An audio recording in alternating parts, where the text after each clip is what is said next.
হয়, ইয়াত কেইবাটাও কথা ওলাইছে। এতিয়া চাওক, বিশ্বজিৎ ফুকনৰ যিটো বক্তব্য, বিশ্বজিৎ ফুকনৰ বক্তব্যটো অপব্যাখ্যা কৰিব নোৱাৰে। বিশ্বজিতে স্পষ্টভাৱে কৈছে যে জুলাসকল থলুৱা মুছলমান, তেওঁলোকেতো বিৰোধ কৰিবই না উচ্ছেদৰ। ইয়াত স্পষ্ট থলুৱা, খিলঞ্জীয়া, বনাম থলুৱা, এই গোটেই কাৰবাৰটো সেইটো হৈছে থলুৱা, খিলঞ্জীয়া, বনাম থলুৱা। এতিয়া মই এটা সৰু উদাহৰণ দিওঁ যে বাৰে বাৰে কৈ আছে যে মই বিশ্বনাথ চাৰিআলিত মোৰ ঘৰ, আমাৰ বিশ্বনাথ চাৰিআলিৰ পৰা আমি 4বাৰ নুৰজামাল চৰকাৰক MLA বনাইছোঁ।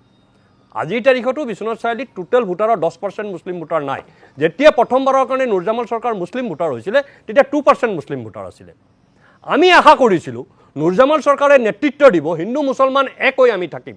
কিন্তু যেতিয়াই নুৰজামাল চৰকাৰ আমাৰ ভোট লৈ বিধায়ক হ'ল, মন্ত্ৰী হ'ল, তেখেতে এটা উদ্দেশ্য কৰি ল'লে বিশ্বনাথ চাৰিআলিক কেনেকৈ মুছলিম মেজৰিটি চিট বনাব পাৰি। তাৰপিছত আমি কিয় হিন্দু মুছলিম কৰিব নালাগে? আমি কিয় হিন্দু মুছলিম কৰিব নালাগে? যেতিয়া আমি নিৰ্বাচন কৰা মানুহে, আমি যেতিয়া নিৰ্বাচিত কৰা মানুহে আমাৰ ভোট লৈ আমাৰ ওপৰত হিন্দু মুছলমানৰ কাৰ্ড জাপি দিব, তেতিয়া আমি কিয় কৰিব নালাগে?